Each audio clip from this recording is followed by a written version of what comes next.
પૂર્વ સંસ્કાર છે, કર્મનો ઉદય છે, બાહ્ય એવો પ્રસંગ બને છે કે નિમિત્તો ઉપસ્થિત થાય છે, તરત જ એ વૃત્તિ જાગે છે.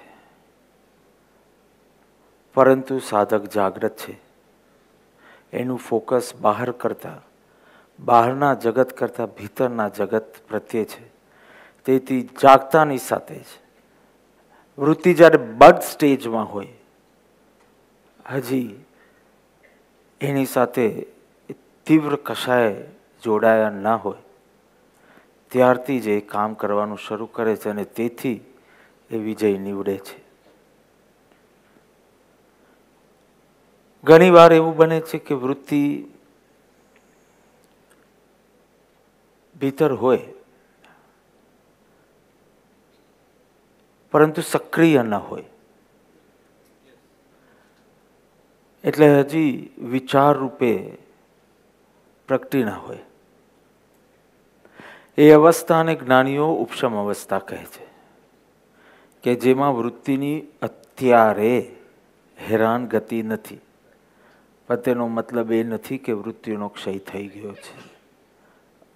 મૂળથી ક્ષય થઈ ગયો છે એવા ભ્રમમાં ન રહેવું. વૃત્તિ હવે નડતી નથી એવા અહંકારમાં ન રહેવું. વૃત્તિ પાછી હેરાન નહીં કરે એવી બેહોશીમાં, એવા પ્રમાદમાં ન રહેવું. સતત જાગૃત રહેવું. કારણ કે બ્રહ્મમાં રહેવાથી, સંતુષ્ટ થઈ જવાથી, કેવલ એનો અહંકાર કરવાથી સાધકનું પતન થાય છે. વૃત્તિ ભીતર હોય, પ્રગટ ન હોય, જાગૃત મનમાં પહોંચી ન હોય, તેથી સાધક ઘણીવાર ભ્રમમાં રહે છે કે હવે આ બધી ચીજ મને નડતી નથી, અથવા તો સતત ભયમાં રહે છે કે હમણાં નથી પણ આવી જશે તો, હમણાં નથી પણ આવી જશે તો. જ્ઞાની કહે છે ઉપશમ છે તે બહુ સારું છે, પરંતુ ઉપશમમાં તું સંતુષ્ટ થઈ જાય છે એ બહુ ખરાબ છે. ઉપશમ અવસ્થા તો સારું છે, કારણ કે કંઈ ડીપર વર્ક ઇઝ પોસિબલ. કારણ કે અત્યારના વૃત્તિ સાથે કંઈ યુદ્ધ કરવાનું રહેતું નથી.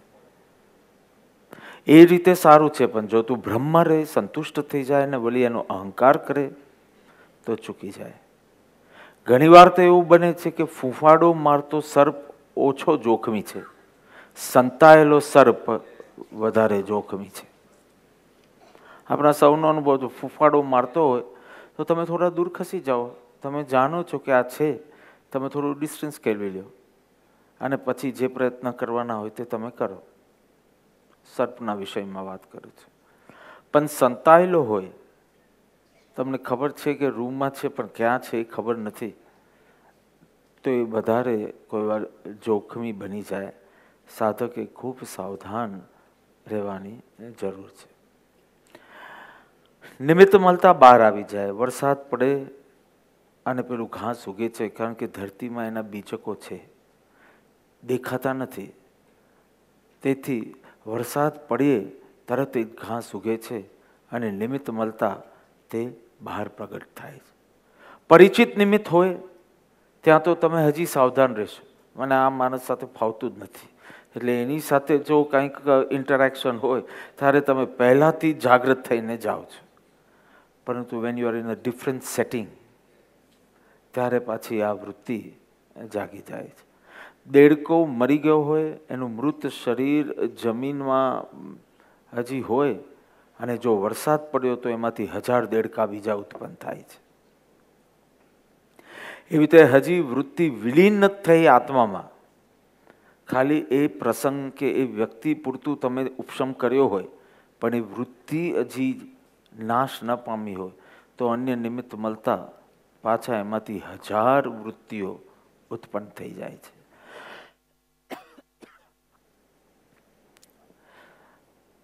નાગપંચમીનો દિવસ હોય, મદારી સર્પ લઈને આવે છે. મદારીનો દીકરો 9 વર્ષનો દીકરો હોય અને ગળામાં સાપ લઈને આવે, અને તમને બહુ આશ્ચર્ય લાગે કે આપણે કેટલા ડરીએ છીએ સાપથી, અને આ તો શિવ જેમ આભૂષણ રૂપે સર્પને ગલામાં લટકાડે, એવી રીતે આ મદારીનો છોકરો, એને ડર નહીં લાગતો હોય? તમે એને પૂછો કે તને ભય નથી લાગતો, તો એ કહેશે કે ભય એટલા માટે નથી લાગતો કારણ કે હું રહસ્યને જાણું છું. સર્પનું ઝેર એની દાઢમાં હોય છે. ચીપિયા વડે એ દાઢ કાઢી નાખવામાં આવે, અર્થાત એ ઝેર કાઢી નાખવામાં આવે પછી આખો સાપ જો વળગેલો પણ રહે ગલે તો પણ કોઈ ભય નથી. એમ જ્ઞાન ચીપ્યા વડે તમે એ ઝેર કાઢી નાખ્યું હોય ને પછી આખો સંસાર તમને વળગેલો હોય તો બી કોઈ ડર નથી. આખો સંસાર અથવા તો આખી સંસ્થા વળગેલી હોય તો પણ તમને ડર નથી, કારણ કે તમે દાઢમાં રહેલું ઝેર કાઢી નાખ્યું હોય, અહમ બમ બુદ્ધિ કાઢી નાખી હોય, એનાથી મને લાભ નુકસાન છે એવી બુદ્ધિ કાઢી નાખી હોય, પછી આખો સંસાર 6 ખંડનો સંસાર વળગેલો હોય તો પણ એને કોઈ ભય નથી. તકલીફ તો ત્યાં થાય છે કે your focus is not on ઝેર, your focus is on the કાંચલી. એટલે સર્પની કાંચલી નીકળી ગઈ એટલે તમે નિશ્ચિંત થઈ જાઓ છો. ઘર છોડ્યું એટલે તમે નિશ્ચિંત થઈ જાઓ છો. અમુક વ્રત નિયમો લીધા એટલે તમે નિશ્ચિંત થઈ જાઓ છો. અને ઝેર એવું ને એવું જ રહે છે. અને ઝેર રહે છે એટલે ડિફરન્ટ સેટિંગમાં એ પાછું ઉત્પન્ન થઈ જાય છે. જ્યાં તમે કલ્પના પણ કરી ન હોય કે અહીં મને રાગ કે દ્વેષ થવાની સંભાવના બી છે. સેટિંગ જરાક બદલાય, શરૂઆતમાં ખબર ન પડે, અજાગ્રત જો રહ્યો સાધક તો એને પાછી એ વૃત્તિનો ઉદ્ભવ થાય છે. તેથી કહ્યું કે સંતુષ્ટ ન થઈ જાઓ, કાંચલી ત્યાગથી સંતુષ્ટ ન થઈ જાઓ. સાધના ભટ્ટી કરીએ ત્યારે વારંવાર ધ્યાનમાં બેસવાનું આવે. શું કરવાનું? સિટ સાયલેન્ટલી અને વૃત્તિઓનો ખેલ જોયા કરો. કારણ કે એ સમયે તમે અનઓક્યુપાઈડ, તમારા વચન, તમારી કાયા કોઈ બીજી સત્પ્રવૃત્તિ કે અસત પ્રવૃત્તિ એ સ્થૂળ દ્રષ્ટિએ એ ઓક્યુપાઈડ નથી. ન સ્વાધ્યાય કરી રહી છે, ન ભક્તિ કરી રહી છે, એ રીતે ઓક્યુપાઈડ નથી. એટલે તમારી ભીતર જે વૃત્તિઓ હજી દબાયેલી છે એવા એવા દ્રશ્યો તમને સામે આવશે. તમને થશે કે હું સ્ત્રીના આકર્ષણથી સંપૂર્ણ મુક્ત છું. અને ભટ્ટીમાં તો આત્મા જણાશે, એને બદલે સ્ત્રીનું શરીર જ આવ્યા કરે, ભોજન જ આવ્યા કરે. કારણ કે એ અંદર અજાગ્રત મનમાં રહેલી વૃત્તિઓ આવા સમયે અવ્યસ્ત સાધના, એક વ્યસ્ત સાધના છે. 9 થી 10 આ, 10 થી 11 આ, 11 થી 12 આ, 12 થી 1 આ, અને વ્યસ્ત રહો છો ત્યાં સુધી આ ઉપશમ થયેલી પણ વૃત્તિ જે અંતરમાં છે તેનો ખ્યાલ નથી આવતો. અવ્યસ્ત સાધના કરો, just do nothing, sit silently. અને ત્યારે આ બધી વૃત્તિ, હા એનો ખેલ જુઓ. તે વખતે તો માત્ર જુઓ, પછી જ્યારે સ્વાધ્યાય કરવાનો અવસર આવે ત્યારે બરાબર એને એનાલાઇઝ કરો કે આ વૃત્તિ ક્યાંથી ઉગી, કેમ ઉગી, એનો મૂળ આધાર શું છે, મૂળ આધાર અધિષ્ઠાન શું છે. તરંગોને પણ સમુદ્રનો આધાર છે. તો આ વૃત્તિ, બીકોઝ સો મેની ટાઈમ્સ કોઈ સુખદ પ્રસંગ બને, ખાસ કરીને કોઈ દુઃખદ પ્રસંગ બને, કોઈ મૃત્યુ જેવો, સ્વજનના મૃત્યુ જેવો પ્રસંગ બને ત્યારે તમે બહુ બ્રેવ લુક આપો છો, એકદમ શાંત હો છો, એકદમ સ્થિર હો છો. બધા તમને સિમ્પથી આપે એના બદલે ધીમે ધીમે બધા તમારો પ્રમોદ કરતા જાય કે આવી ઘટના બની તો પણ ઘણો સંભાવ રાખી શક્યા એવું. અને જ્યારે એ લોક પરિચયથી દૂર થાવ ને તમે એકલા થાવ એટલે પછી કોન્સ્ટન્ટ રડ્યા કરો. તમને ખુદને ખબર નહીં પડે મેં દંભ આચર્યો છે કે why is it happening now? After months you start brooding over it, regretting, crying, complaining. યાવત તમને ધર્મ પ્રત્યેની શ્રદ્ધા પણ હટી જાય એવા હદ સુધીના વિચારા.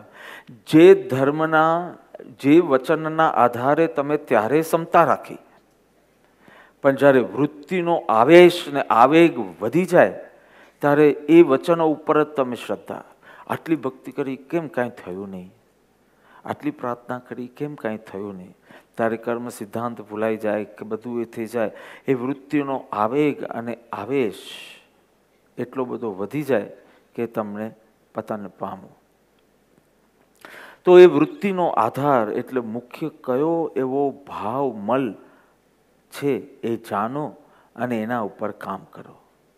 સાધના, ઇનર વર્ક, અંતર શોધન 3 સ્ટેપમાં જ છે. વૃત્તિને જાણો, વૃત્તિના એના મૂળ સહિત જાણો, એના મુખ્ય આધાર સહિત જાણો. નંબર 1, સ્વરૂપથી એની ભિન્નતા ભાવો, જેને કહેવાય ભેદ વિજ્ઞાન. ભેદ વિજ્ઞાન.